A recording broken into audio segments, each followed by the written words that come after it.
ሰላም ውድ የዜና ዓለም ቤተሰቦች፣ ዛሬ በዓለም በሻይ ስርዓቷ በባህልና በቴክኖሎጂ የዓለማችን ምርጥ ከሚባሉ ሀገሮች መካከል አንዷ የሆነችውን ጃፓንን በጥልቀት እንመለከታለን። ነገር ግን ይህች ሀገር እንዴት ሀገር መሆን ቻለች? ለምንስ የፀሐይ መውጫ ሀገር ተባለች? የጃፓን ንጉሳዊ ቤተሰብ እንዴት ተጀመረ? የድመት ደሴት የሚባለው ስፍራስ እውነት ነው? ለ200 ዓመታት ከዓለም ተሰውራ እንደነበረ ሲያውቃሉ?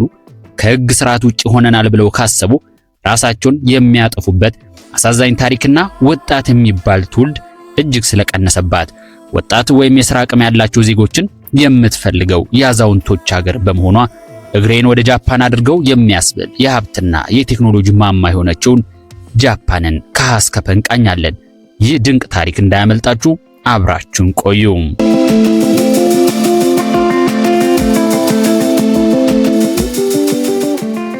ጃፓን በምስራቅ ኤሲያ ውስጥ የምትገኝ ደሴት ሀገር ናት። ከ6000 በላይ ደሴቶች ያሏት ቢሆንም አራቱ ትልልቅ ደሴቶች ግን ዝናቸውና ታሪካቸው ከፍ ያለ ነው። ሆንሹ፣ ሆካይዶ፣ ኪዩሹና ሺኩኩ አብዛኛውን የሀገሪቱን መሬት የሚሸፍኑ ደሴቶች ናቸው። በጃፓንኛ የሀገሪቱ ስም ኒፖን ወይም ኒሆን ይባላል። ትርጉሙም የፀሐይ መነሻ ወይም የፀሐይ መውጫ ማለት ነው። በጥንት ዘመን ቻይናውያን ፀሐይ የምትወጣውን አቅጣጫ ሲመለከቱ ጃፓንን በምስራቅ ስለምትገኝ የፀሐይ መውጫ ሀገር ብሎ ይጠሯት ነበር። ይህ ስምም ከዚያ በኋላ በመላው ዓለም ናኘና መጠሪያዋ ሆነ።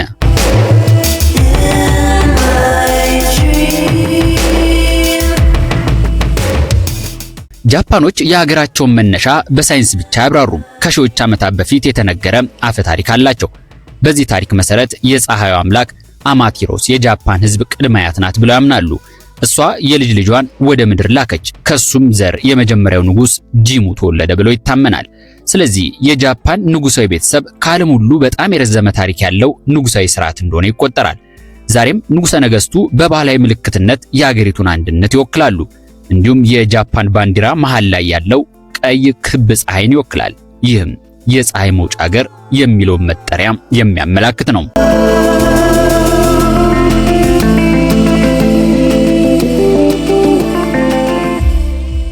ካፈ ታሪኩ በተጨማሪ ሳይንሳዊ ጥናቶች የመጀመሪያዎቹ ሰዎች በጃፓን ከ30,000 ዓመታት በፊት መኖር እንደጀመሩ ያሳያሉ።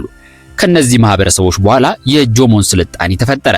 ይህ በዓለም ላይ ከተገኙ በጣም ጥንታዊ የሸክላ ዕቃዎችን የፈጠረ ህዝብ እንደነበረ ይታመናል። የጃፓን ታሪክ፣ አፈ ታሪክ፣ እምነት፣ ሳይንስና እውነተኛ ታሪክ በአንድ ላይ የተጣመረ መሆኑ ይህች ሀገር ልዩ ማንነት እንዳላት ያሳያል።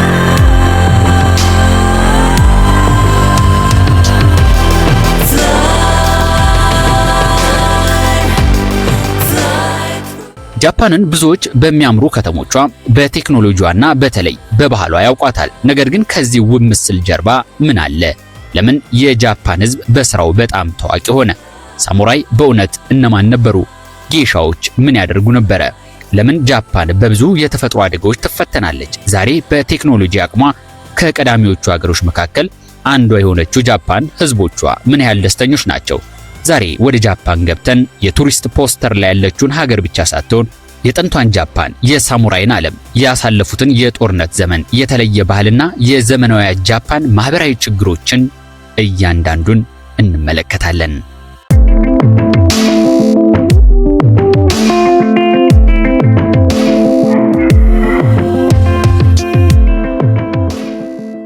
ጃፓን በምስራቅ ኤሲያ የምትገኝ የደሴቶች ሀገር ናት። ከቻይናና ከኮሪያ አቅራቢያ ብትገኝም የባህር መከላከያዋ ለዘመናት የተለየች ሀገር ሆና እንድትቀጥል አድርጓታል። ይህ የደሴት አቀማመጥ ለጃፓን ባህል ትልቅ ተጽዕኖ አለው። ጥንታዊቷ ጃፓን ከጎረቤቶቿ ብዙ ነገሮችን ተማረች። የቻይናን የጽሑፍ ስርዓት፣ የመንግስት አስተዳደር፣ የቡዲዝም ሃይማኖትና የህንጻ ጥበብ ተቀበለች። ነገር ግን ጃፓን ያገኘችውን ሁሉ በቀጥታ አልገለበጠችም። ከራሷ ባህል ጋር በማዋሃድ የራሷን ልዩ ስልጣኔ ፈጠረች። ቻይናና ኮሪያ በጃፓን ጽሑፍ፣ ሃይማኖት፣ ፖለቲካና ባህል ላይ ትልቅ ተጽዕኖ ነበራቸው። ነገር ግን ጃፓን የተቀበለችውን ሁሉ እንደወረደ አልተጠቀመችበትም። በራሷ ባህልና የህዝብ እሴት ቀመማ ቀየረችው። ከዚህ የተነሳም ዛሬ የምንመለከተውን የጃፓን ልዩ ባህል እንዲፈጠር ምክንያት ሆነ።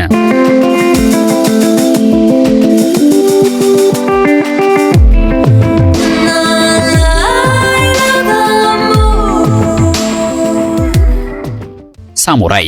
ይህ ቃል ሲሰማ ብዙዎቻችን ረጅም ሰይፍ የያዘ ተዋጊ እናስባለን። ግን የሳሙራይ ታሪክ የተዋጊ ታሪክ ብቻ አልነበረም። ለብዙ ዘመናት የጃፓን የማህበራዊና የፖለቲካ ስርዓት ውስጥ ልዩ ደረጃ የነበረው ቡድን ነው። በሳሙራይ ባህል ውስጥ ታማኝነት፣ ተግዛዝ፣ ክብርና አለቃን ማገልገል ትልቅ ቦታ ነበራቸው። ግን ከዚህ ክብር ጎን ሌላ ጨለማ ዓለም ነበር። ጦርነት፣ ረሃብ፣ ሞት እና የማህበረሰብ ስርዓት። ሰው በተወለደበት የማህበራዊ ደረጃ ላይ ብዙ ጊዜ እድሉን ይወስን ነበር። የሳሙራይ ዓለም የጀግንነት ታሪክ ብቻ አይደለም፣ የሰው ሕይወት ከክብር ሐሳብ ጋር እስከ ሞት የሚደርስበት የጀግንነት ዓለም ነበር።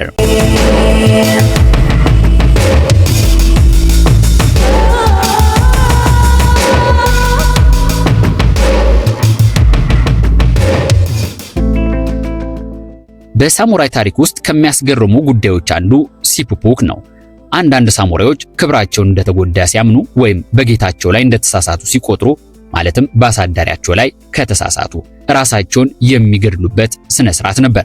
አሳዳሪያቸው ማለት ንጉሳቸው ወይም መሪያቸው ማለት ነው። ዛሬ ይህንን ማሰብ ለኛ እጅግ አስቸጋሪ ነው። ነገር ግን በዚያን ጊዜ የክብር እሳቤ ከህይወት በላይ ሊቆጠር ይችል ነበር። ይህ የሚያሳየን የባህል እሴቶች የሰውን ህይወት እስከምን ድረስ ሊቀይሩ እንደሚችሉ ነው። ጌሻ ሲባል ብዙ ሰዎች ፊልሞች ላይ ያሉትን ምስል ያስባሉ፣ ግን የጌሻ ባህል ከዚያ በላይ የተወሳሰበ ነው። ጌሻዎች በሙዚቃ፣ በዳንስ፣ በውይይትና በባህላዊ መዝናኛ ስነ ጥበብ የሰለጠኑ ሴቶች ነበሩ። በተለይ ኪዮቶ ውስጥ የዚህ ባህል ታሪክ ጥልቅ ማንነት አለው።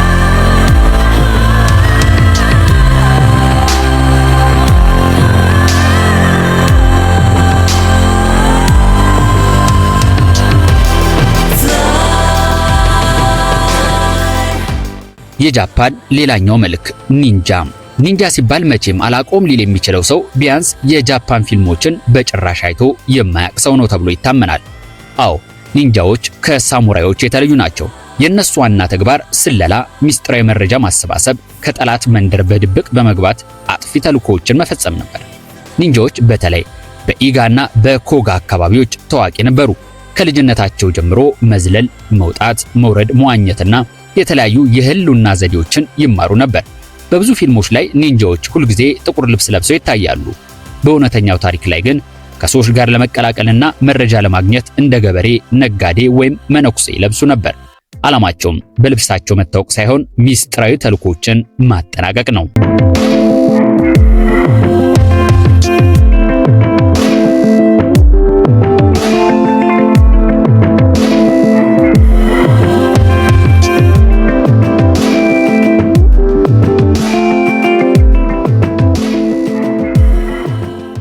ሳሙራይና ኒንጃ እጅግ ሰፊ ልዩነት አላቸው። ሳሙራዮች በክብርና በፊት ለፊት ውጊያ የሚያምኑ ሲሆኑ፣ ኒንጃዎች ደግሞ በስውርና በብልጠት መንገድ የሚፈልጉትን ያከናውናሉ። ሳሙራዮች ሕግን ሲከተሉ፣ ኒንጃዎች ደግሞ በማንኛውም መንገድ ተልኳቸው መፈጸም ነው። የሳሙራይ ዘመን መጨረሻ በ1868 የሚጂ ማሻሻያ ከተጀመረ በኋላ ጃፓን ዘመናዊ ጦር ሰራዊት በመገንባቷ ሊቋጭ ቻለ። በዚህ ምክንያት የሳሙራይ ስርዓት ቀስ በቀስ ተወገደ። ይሁን እንጂ የቡሺዶ እሴቶች፣ ታማኝነት፣ ትጋት፣ ስርዓትና ክብር እስከ ዛሬ ድረስ በጃፓን ማህበረሰብ ውስጥ ይታያሉ። ዛሬ ሳሙራይና ኒንጃ ታሪክ ብቻ ሆነው ቢቀሩም በፊልሞች፣ በቪዲዮ ጌሞችና በጃፓን ባህል ውስጥ አሁንም በዓለም ላይ በጣም የሚያስደንቁ የታሪክ ጀግኖች ሆነው ይወሳሉ።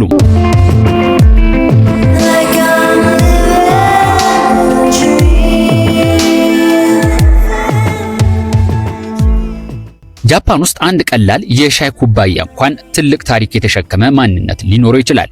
የጃፓኖች የሻይ ስነ ስርዓት ፍጥነትን አስቀርቶ በአንድ ነገር ላይ ማተኮርን ያስተምራል። ዛሬ ሁሉም ሰው በስልክና በፍጥነት በሚሮጥበት ዓለም ይህ ባህል የተለየ መልእክት ይሰጠናል። ጃፓን በስርዓቷ ታዋቂ ናት። ሰዎች በየቦታው ሲሰለፉ፣ ባቡሮች በሰዓታቸው ሲመጡ፣ የህዝብ ቦታዎች ንጹህ ሲሆኑና ሰዎች ሌሎችን ላለመረበሽ ሲጠነቀቁ እንመለከታለን። ግን ይህ ስርዓት ከየት መጣ? በጃፓን ባህል ውስጥ ሌሎችን ማክበር፣ የቡድን ሰላምን መጠበቅና ራስን መቆጣጠር ትልቅ ቦታ አላቸው። ነገር ግን ይህ በሌላ መልኩ ሰዎች ሁልጊዜ ፍጹምና ጥንቁቅ እንዲሆኑ ያስገድዳል ሲሉ ከሰዎች ነፃነት ጋር አያይዘው በርካቶች ይገልጹታል። ሁልጊዜ ስራን በትጋት መስራት፣ ሁልጊዜ ሌሎችን ማስቀደም፣ ይህ በጃፓን የሥራ ባህል ላይ ትልቅ አቅም የፈጠረ ድንቅ ባህላቸው ነው።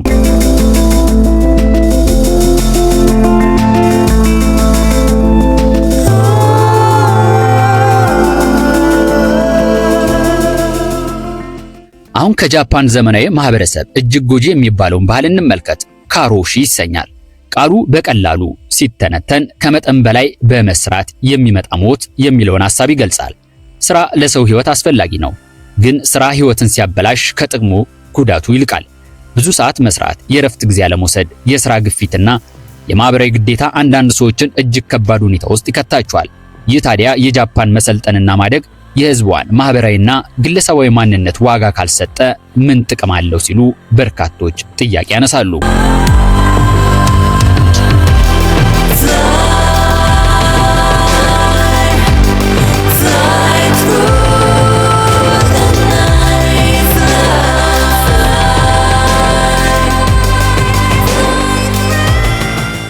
የጃፓን ከተሞች በሚሊዮኖች ሰዎች የተሞሉ ቢሆንም በርካታ ሰዎች ግን ብቸኝነት ሊሰማቸው ይችላል።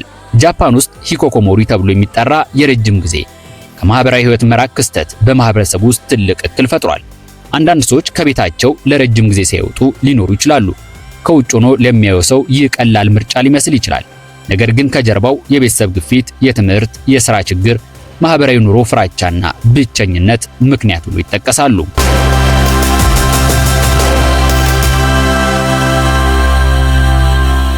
ሌላው የጃፓኖች ሱስ ትምህርት ነው። የጃፓን ተማሪዎች በትጋት የሚማሩ እንደሆኑ ብዙ ጊዜ እንሰማለን። ትምህርት በጃፓን ትልቅ እሴት ነው። ነገር ግን የተማሪዎች ህይወት ከትምህርቱ በላይ እጅግ ከባዱ ፈተና ነው። ከትምህርት ፈተና ውድድር፣ የወላጆች ግፊት፣ ከፍተኛ ውጤት ማምጣት፣ እነዚህ ሁሉ በወጣቶች ላይ ጫና ሊፈጥሩ ይችላሉ። እናም ይህ የሚያሳየን አንድ እውነት አለ።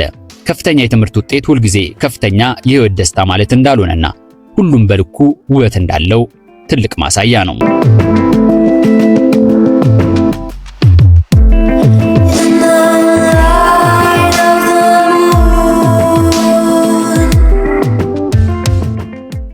እንደ አውሮፓውያን አቆጣጠር 1945 ዓለም በጦርነት ውጥንቅጧ ወጥቶ ነበር። ነገር ግን በነሐሴ ወር የሰው ልጅ ታሪክ በአንድ ቅጽበት ተቀየረ። በሂሮሺማ ከተማ ላይ የአሜሪካ የጦር አውሮፕላኖች እየተመላለሱ በሰላም በሚኖሩ ሰዎች መሃል ከተማ ላይ በአንድ ቅጽበት የሰው ልጅ የፈጠረው አዲስ የጥፋት ኃይል በከተማዋ ላይ ወረደ። በርካቶች አለቁ። ዋይታና ለቅሶ፣ የሞት ሲቃ በሂሮሺማ ላይ በረታ። የሂሮሺማ ታሪክ የጦርነት ታሪክ ብቻ አይደለም። የምስኪን ተራ ሰዎች ህይወት በታላላቅ የእብደት ፖለቲካ ውሳኔዎች እንዴት ሊቀየር እንደሚችል የሚያሳይ ታሪክ ነው። በዚያን ቀን የሞቱት ሰዎች ቁጥር ብቻ አይደሉም። ስም ነበራቸው፣ ቤተሰብ ነበራቸው፣ ህልም ያላቸው። ከሁሉም በላይ ግን ህይወት ነበራቸው። ግን ሁሉንም አጡ። ሂሮሺማ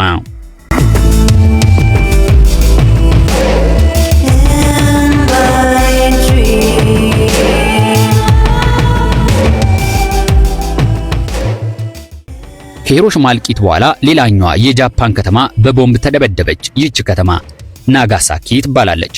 ሁለቱም ከተሞች በሰው ልጅ የጦርነት ታሪክ ውስጥ ልዩ ምልክት ሆነዋል። ዛሬ በእነዚህ ከተሞች ህይወት ቀጥሏል። ግን የተከሰተው አሰቃቂ የዘመኑ እውነት ከታሪክ ማህደር አይጠፋም። የጃፓን ህዝብ የሁለቱ ከተሞች እልቂት ክፉ ትዝታ እንደ ረጅም ጥላ ከብዙ ትውልዶች ኋላና ፊት እየተቀያየረ ላይረሳ፣ ነገር ግን በይቅርታ ላይደገም ከአሜሪካ ጋር በቀጠለ የጥሩ ወዳጅነት አዲስ የትብብር መንፈስ ቀጥሏል።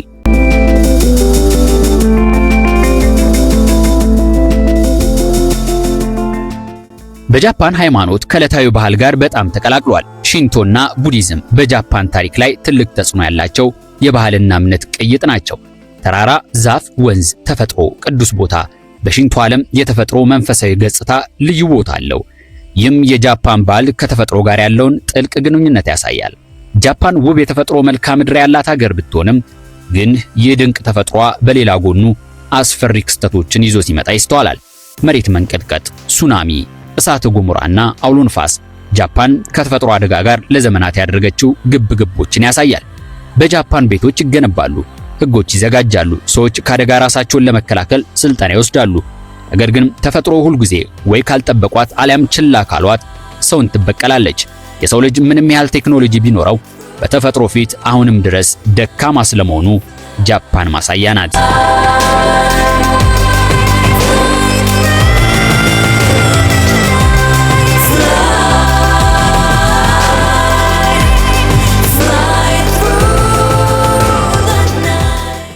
ዘመናዊቷ ጃፓን ከምትታወቅባቸው ነገሮች መካከል ካፕሱል ሆቴሎች፣ ሮቦቶች፣ ፈጣን ባቡሮች፣ እጅግ የተደራጀ የከተማ ህይወትና እንደ አኒሜ እና ማንጋ ያሉ የፖፕ ባህል ምርቶች ጃፓን እንዴት ጥንታዊ ባህሏን እየጠበቀች በተመሳሳይ ሁኔታ የዘመነች ሀገር ሆና ወደፊት መሄድ ቻለች? ምናልባትም ይህ ከጃፓን ታላላቅ ሚስጥሮች አንዱ ነው።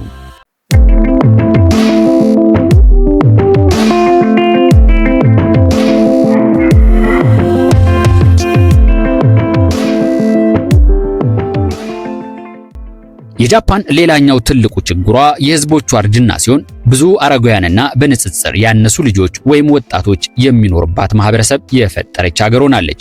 የኢኮኖሚ የቤተሰብና የሥራ ስርዓት ላይ ጫና የሚፈጥረው ይህ ያልተመጣጠነ የዕድሜ እርከን በርካታ የጃፓን ቤቶች ባዶ እንዲሆኑ፣ አንዳንድ አካባቢዎች ወጣቶችን እንዲያጡ አድርጓቸዋል። ይህም ጃፓን የወደፊት ሀገር ተረካቢ ትውልዷን በማሳደግና አረጋውያንን በመንከባከብ መካከል አዲስ ሚዛን መፍጠር እንዳለባት የሚያመላክት ነው።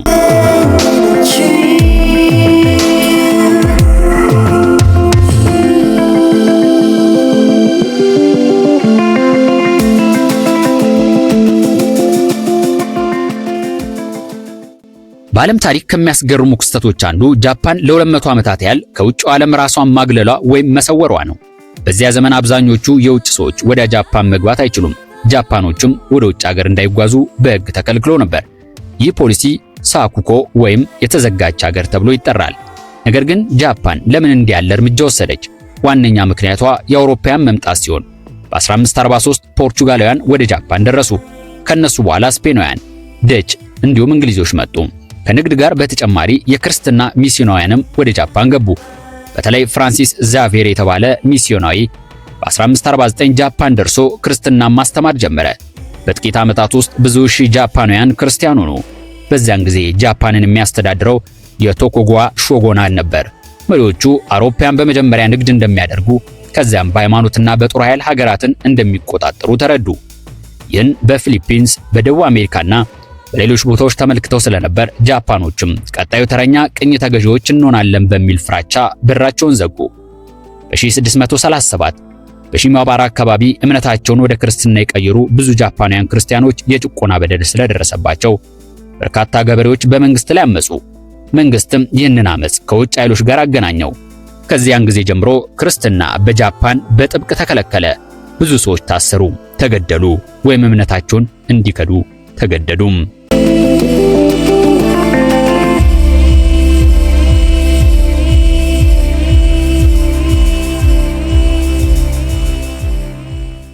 የሳኩኮ ሕግ በ1639 ቶኩጋዋ ጃፓንን ከውጭ ዓለም የሚያገል አዲስ ሕግ አወጣ። ጃፓኖች ወደ ውጭ ሀገር እንዳይሄዱ ተከለከሉ። የሄዱትም ከተመለሱ ከባድ ቅጣት ይጠብቃቸው ነበር። የክርስትና ስብከትን ፈጽሞ ታገደ። ነገር ግን በዘመኑ የጃፓን ጥብቅ አጋር ሀገር የነበረችው ደች ወይም ሆላንድ ነጋዴዎቿን በናጋሳኪ ወደብ ውስጥ በምትገኘው ዲጂማ ትንሽ ደሴት ላይ ብቻ እንዲነግዱ ተፈቀደላቸው። ከቻይናና ከኮሪያም ጋር የተወሰነ ንግድ ቀጠሉ። ይህ ፖሊሲ ለጃፓን ከ200 ዓመታት በላይ ሰላም አመጣ። የውስጥ ጦርነቶች ቀነሱ፣ ባህሏ ተጠበቀ። የሳሙራይ ባህል፣ የካቡኪ ቲያትር፣ የእንጨት ህትመትና ሌሎች የጥበብ ዘርፎቿ በጣም አደጉ። ነገር ግን ሌላው ዓለም በኢንዱስትሪ በሳይንስና በዘመናዊ መሳሪያዎች በፍጥነት እየገሰገሰ ነበር። ጃፓን ግን ከብዙ እድገቶች ወደ ኋላ ቀረች። በመጨረሻም በ1853 የአሜሪካው ጦር መርከብ አዛዥ ኮማዶር ማቲው ፔሪ በጥቁር መርከቦች ወደ ጃፓን ደረሰ። ጃፓን ወደቦቿን ለንግድ እንድትከፍት ግፊት አደረገ። በ1854 ጃፓን የመጀመሪያውን ስምምነት ከአሜሪካ ጋር ፈረመች። ከዚያም ከ200 ዓመታት በኋላ የቆየው የተዘጋች ሀገር ፖሊሲ ተጠናቀቀ። ይህም በኋላ ወደ ሚጂ ማሻሻያና ወደ ዘመናዊቷ ጃፓን የሚወስደውን ታላቅ ለውጥ መንገድ ከፈተ።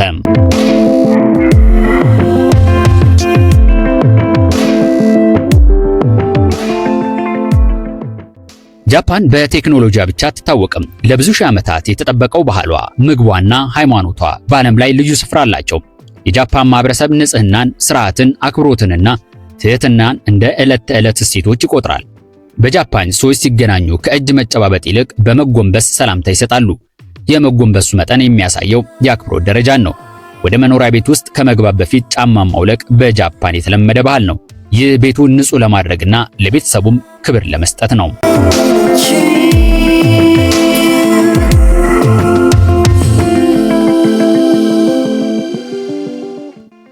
ኪሞኖ የጃፓኖች ባህላዊ ልብስ ነው። በዛሬዋ ጃፓን በየቀኑ ባይለበስም በሰርግ፣ በበዓል፣ በሃይማኖታዊ ስነ ስርዓትና በልዩ ዝግጅቶች ላይ አሁንም ሽክ ተብሎ ይወጣበታል። በጃፓን የምግብ ንጽህና፣ ጣዕምና ውብ አቀራረብ ትልቅ ቦታ አላቸው። ብዙ ጊዜ ምግቦቻቸው ከባህር ምግቦች፣ ከሩዝ፣ ከአትክልትና ከአሳ ይዘጋጃሉ። ሱሺ በዓለም ላይ በጣም የታወቀው የጃፓን ምግብ ሲሆን በሩዝ፣ በጥሬ ወይም በተቀቀለ አሳ፣ በባህር አረምና በአትክልት ይዘጋጃል። ራመን ደግሞ በሾርባ ውስጥ የሚቀርብ ኑድል ሲሆን በጃፓን ከሚወደዱ ምግቦችም አንዱ ነው። በአጠቃላይ የጃፓን ባህል፣ ምግብ፣ ሃይማኖት የሚያስተምሩን ትልቁ ትምህርት አክብሮት፣ ስርዓት፣ ንጽህና፣ ትጋትና ባህልን ሳይጥሉ ከዘመናዊነት ጋር መጓዝ ነው። ምናልባትም ይህ ነው ጃፓንን ከዓለም በጣም የተከበሩ ሀገሮች መካከል አንዱ ያደረጋት።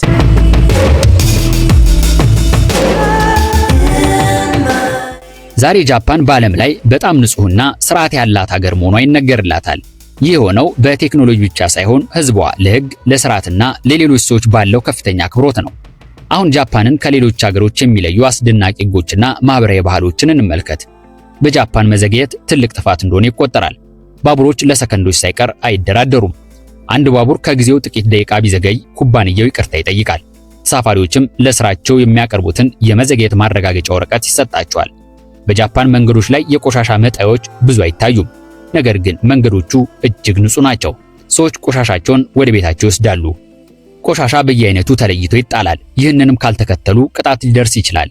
ይህ ህግም ሁሉም ጃፓናዊ እንዲያከብረው ሆኗል።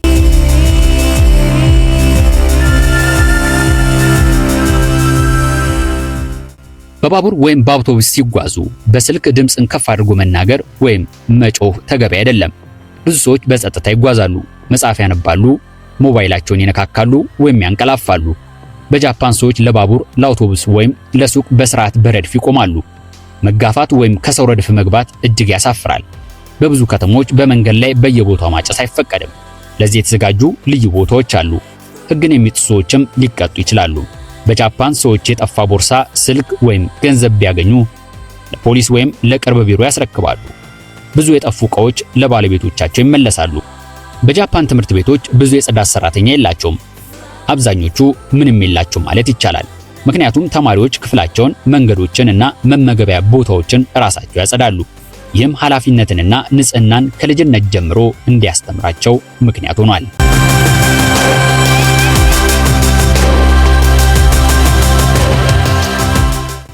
ጃፓን በቴክኖሎጂዋ እንደምትታወቀው ሁሉ በውብ ተፈጥሮዋና በሚያስደንቁ እውነታዎቿ በዓለም ላይ ልዩ ስፍራ አላት። ከበረዷማ ተራሮች እስከ ሙቅ የፍል ውሃ ምንጮች፣ ከቼሪ አበባዎች እስከ እሳተ ገሞራ ደሴቶች ድረስ ጃፓን በተፈጥሮ ውበት የተሞላች ሀገር ናት። ከ70 በመቶ በላይ በተራሮች የተሸፈነችው ሀገረ ጃፓን አብዛኛው ህዝቧ በባህር ዳርቻ ከተሞች ውስጥ ይኖራል። ከ3776 ሜትር በላይ ከፍታ ያለው የፉጂ ተራራ የጃፓኖች ከፍተኛው ስፍራ ሆኖ የተመዘገበ ድንቅ ቦታ ነው። ሌላኛው የጃፓን ውብ መለያ የቼሪ አበባዎች ወይም ሳኩራ በጸደይ ወቅት ይገለጣሉ። እነዚህ የቼሪ ዛፎች በሮዝ ቀለም ሲያብቡ መላው ጃፓን ውብ ትሆናለች። ሳኩራ ለጃፓኖች የህይወት አጭርነትና ውበትን የሚወክል ምልክትም ነው። ሌላኛው የጃፓን የተፈጥሮ ስጋት የሆነው ጃፓን በፓሲፊክ የእሳት ቀለበት ላይ ስለምትገኝ ከመቶ በላይ ንቁ ወይም አክቲቭ እሳተ ገሞራዎች መከበቧ ነው። ይህም በዓለም ላይ ካሉት በየትኛውም ሰዓት ከሚፈነዱ ንቁ እሳተ ገሞራዎች ውስጥ 10% ያህሉ በጃፓን እንደሚገኙ ማሳያ ነው።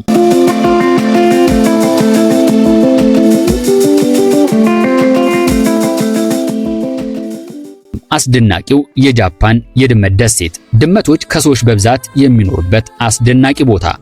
አንድ ደሴት ላይ ድመቶች ከሰዎች በላይ በብዛት እንደሚኖሩ ብትሰሙ ምን ትላላችሁ? ይህ በጃፓን የሚገኝ እውነተኛ ክስተት ነው።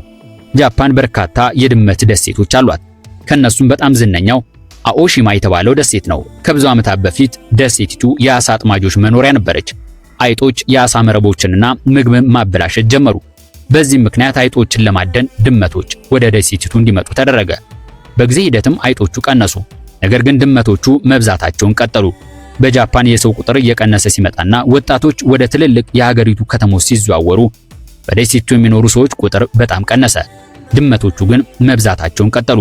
በዚህ ምክንያት ዛሬ በደሴቲቱ ላይ ድመቶች ከሰዎች በላይ ቁጥራቸው በዝቶ ይገኛል።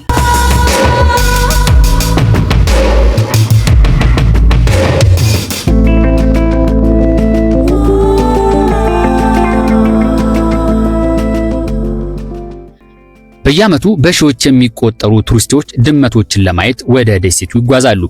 እንግዶች ሲደርሱ ድመቶቹ በቡድን አንድ ላይ ሆነው እየሮጡ እንግዶችን ይቀበሏቸዋል። ይህም ለብዙ ጎብኚዎች አስደሳች ተሞክሮ ነው። በደሴቱ ላይ ትልቅ ሆቴሎች ወይም የገበያ ማዕከላት የሉም።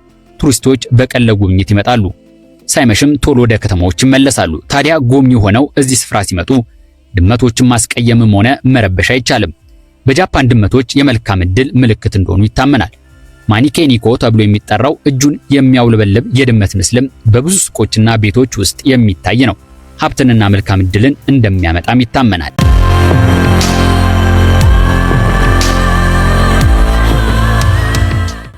የጃፓን የድመት ደሴት ተፈጥሮ እንስሳትና ሰዎች እንዴት በአንድነት መኖር እንደሚችሉ የሚያሳይ ልዩ ምሳሌ ነው። በዓለም ላይ ከሚያስደንቁ የቱሪስት መዳረሻዎች አንዱ ሆኖ ዛሬም በሺዎች የሚቆጠሩ ጎብኚዎችን ይጠራል። ጃፓን የተፈጥሮ ውበት፣ የእሳተ ገሞራዎች ኃይል፣ የቼሪ አበቦች ውበት፣ የተራሮች ግርማና ስርዓት ያለው ህዝቦች በአንድ ላይ የተዋሃዱባት ልዩ ሀገር ናት። ይህ የተፈጥሮና የሰው ጥምረት ጃፓንን በዓለም ላይ በጣም ከሚያስደንቁና ከሚጎበኙ ሀገሮች አንዱ አድርጓታል። እኛም በዛሬው ዘና ዓለም ዝግጅት ጃፓንን በሰፊው ቃኘንበት መሰናዶ ይህን ይመስል ነበር።